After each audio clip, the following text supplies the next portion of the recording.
Hello, everyone. Welcome by Bags. I'll be your reviewer for today. I'm Lonnie from Horror Heaven77. And the movie that I want to talk about is first off, I'm going to say I think this is a really good movie, and I was really surprised by how good it is.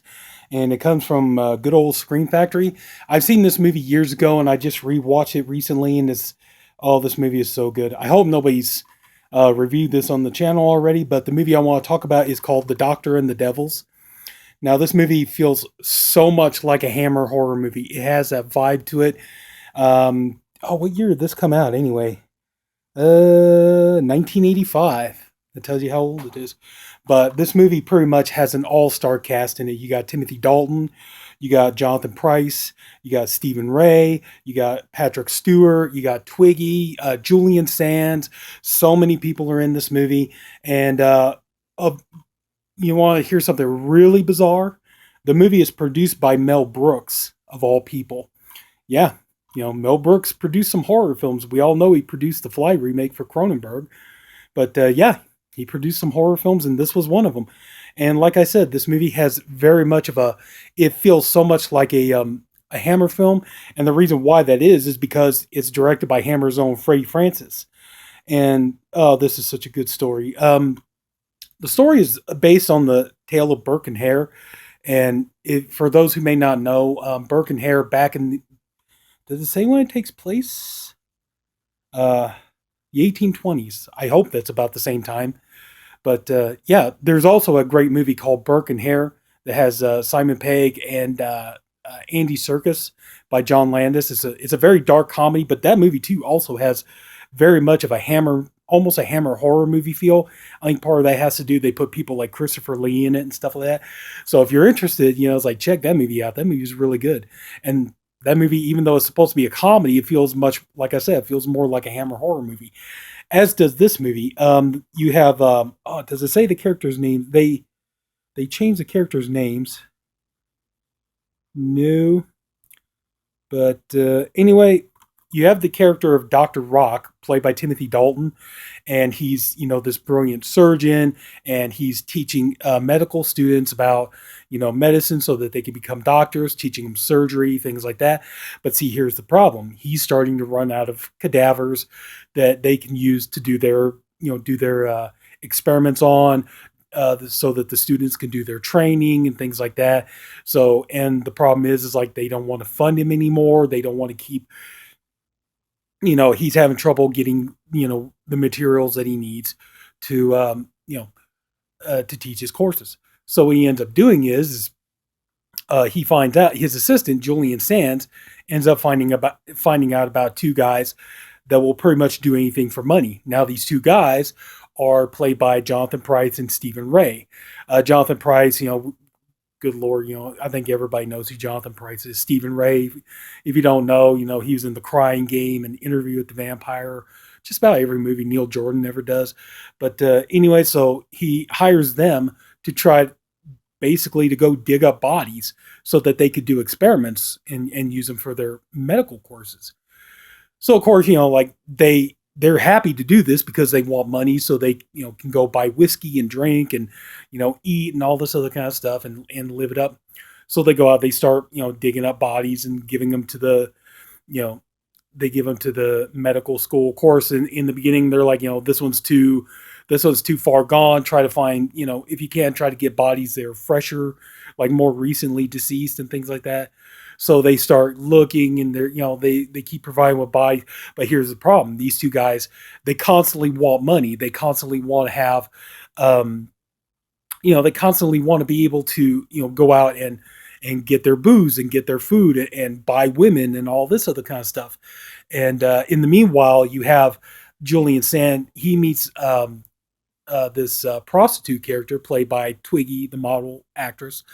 And he starts falling in love with her. He wants to have a relationship with her. He wants to marry her. And she's kind of against it. She kind of has a bit of an old fashioned version of, I'm a strong, independent woman and I don't need no man. But, she's all like, look, you pay me, I give you, pay me for your time and all this kind of stuff. We'll do that, but I'm not going to marry you. I'm not going to sit here and have you, putting me down because I'm a prostitute and all. And he's like, I'm not going to do that and stuff. So anyway, you got that kind of plot going on, and then meanwhile, you got the two grave robbers that they kind of like they're just not having any luck. They're not having any luck finding bodies, getting what they need. Like you have a plague, and like the plague is killing people, and they're like, we can't use plague murdered or plague killed victims that we could use for medical courses and things like that. So basically, our two grave robbers, they're at the end of their rope. They have no other option. So they're like, well, he wants, we need money. The guy wants bodies. He wants fresh bodies. So let's start, bringing him fresh ones. So they start killing people. So they start,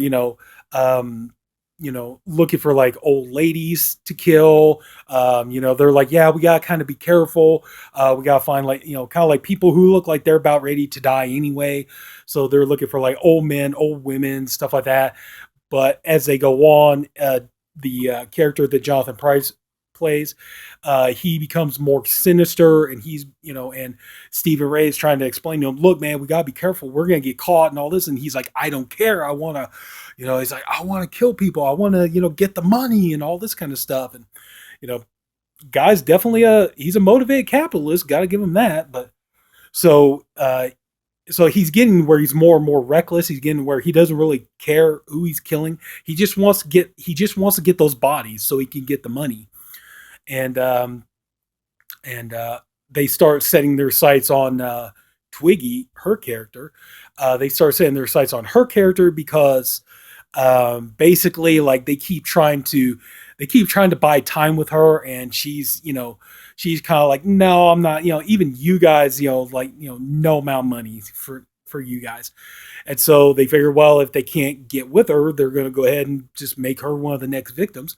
And so there's kind of a race against time again about, can they stop these guys before they go too far and kill too many people and things like that. And then, you got the whole kind of morality thing playing into it where, people are trying to explain to Timothy Dalton's character about how, Timothy Dalton is kind of a villain in this movie. He really is.